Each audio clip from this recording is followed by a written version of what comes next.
खूनी कुआं। सीमा गर्मियों की छुट्टियों में अपनी नानी के गांव आई थी। सीमा नानी के घर पहुंचने के बाद अपनी नानी के पैर छूती है और उनसे आशीर्वाद लेती है। तभी उसकी नानी उससे कहती है, इतनी बड़ी हो गई मेरी सीमा, चल जल्दी से हाथ मुंह धो ले, मैं तेरे लिए खाना लगा देती हूँ। भूख लगी होगी ना? हाँ नानी, भूख तो लग रही है मुझे, आपके हाथ के बने हुए पीले दाल और चावल खाने की। कितना टाइम हो गया है मुझे आपके हाथ का बना हुआ दाल चावल खाए हुए। तू तो नौकरी में व्यस्त थी, तो तुझे कहाँ से टाइम मिलेगा अपनी नानी के लिए? और जब इतने टाइम बाद आई है तो ज्यादा टाइम के लिए रुक कर जाएगी तू। हाँ नानी, इस बार पूरे 2 महीने के लिए आई हूँ। सीमा की नानी अंदर जाकर उसके लिए खाना बनाने लगती है। सीमा कमरे में अकेली होती है, तभी उसे किसी औरत के रोने की आवाज सुनाई देती है। वो कभी खिड़की से बाहर झांकती है तो कभी दरवाजे से बाहर झांकती है। उसे समझ में नहीं आ रहा होता है कि आखिर रो कौन रहा है। तभी नानी खाना लेकर आ जाती है। वो अपनी नानी से कहती है, नानी, कोई औरत रो रही है क्या? मैं जब से यहाँ आई हूँ तब से मुझे यहाँ किसी औरत की रोने की आवाज आ रही है। हे भगवान, कहीं ये वही तो नहीं?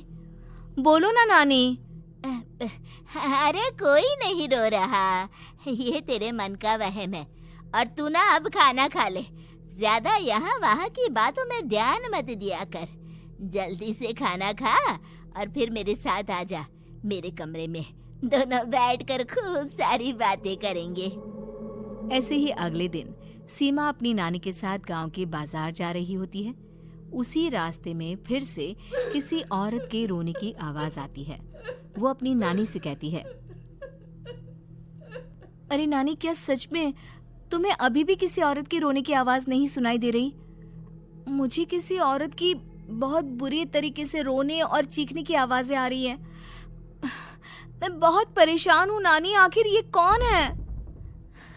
मुझे लगता है कि सीमा को शहर भेज देना चाहिए, यहाँ रहना उसके लिए ठीक नहीं। नानी बोलो ना, आप चुप क्यों हो जाती हो? सीमा, तू घर चल, मुझे तुझसे बहुत जरूरी बात करनी है। नानी सीमा को घर ले आती है और सीमा से कहती है, सीमा, कल सुबह तू शहर वापस चली जाएगी। अरे अचानक? आखिर क्या बात है नानी, आप मुझे ऐसे जाने को क्यों कह रही हो? मैं बस जो कह रही हूँ उस पर ध्यान दे। तू कल सुबह यहाँ से चली जाएगी, और ये बात मैं कोई मजाक में नहीं बोल रही। तू कल जाएगी तो मतलब जाएगी। अरे नानी, चली जाऊंगी मैं, ठीक है, पर आखिर बात क्या है ये तो बता दो।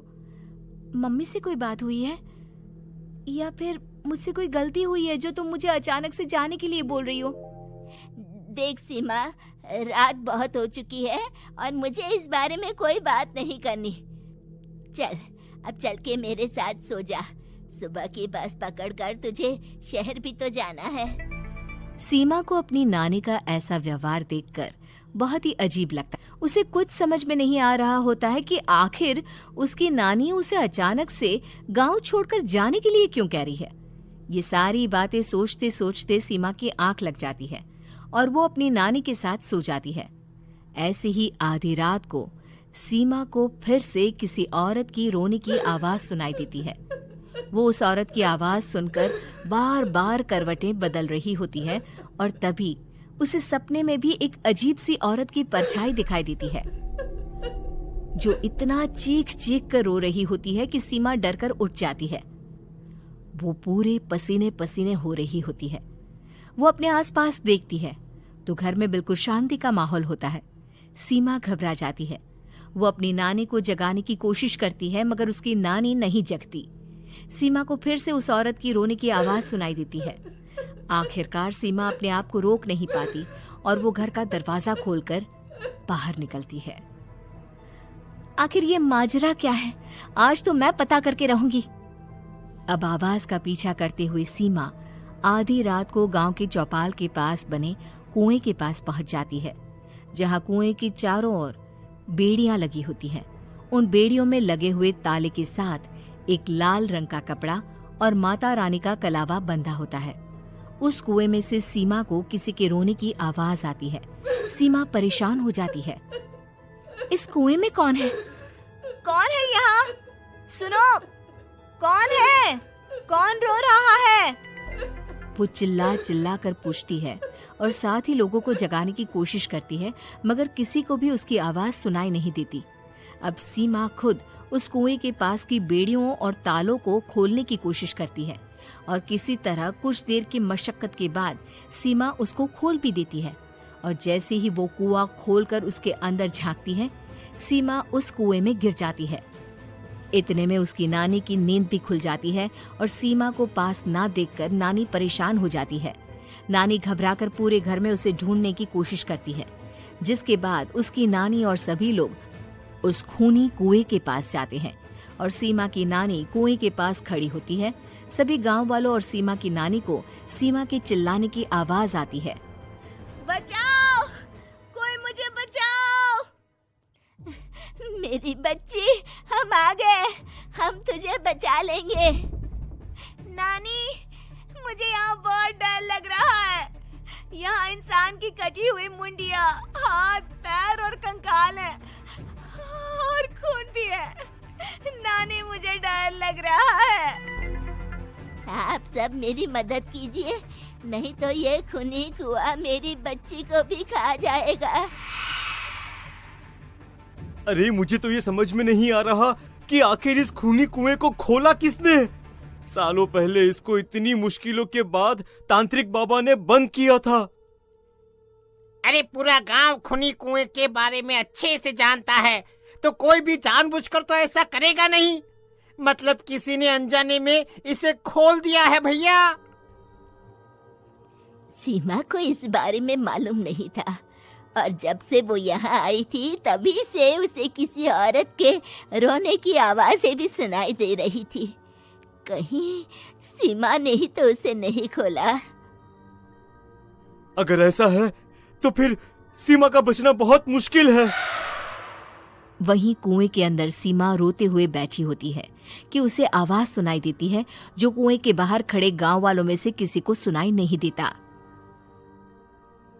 आज सालों के बाद मुझे ताजा खून मिलेगा। तेरा खून पीकर आज मैं अपनी प्यास बुझाऊंगा।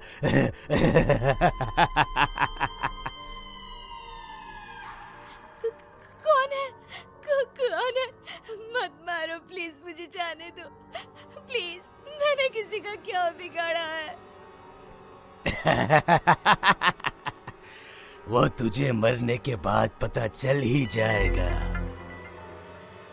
जितने में गांव वाले और सीमा की नानी कुछ सोच पाते, उतने में उन्हें सीमा के चिल्लाने की आवाज आती है और अगले ही पल सब शांत हो जाता है। क्या हुआ? सीमा, मेरी बेटी। माफ करना बहन, लेकिन अब सीमा वापस नहीं आएगी। हमें एक बार फिर से कुएं को बंद करना होगा।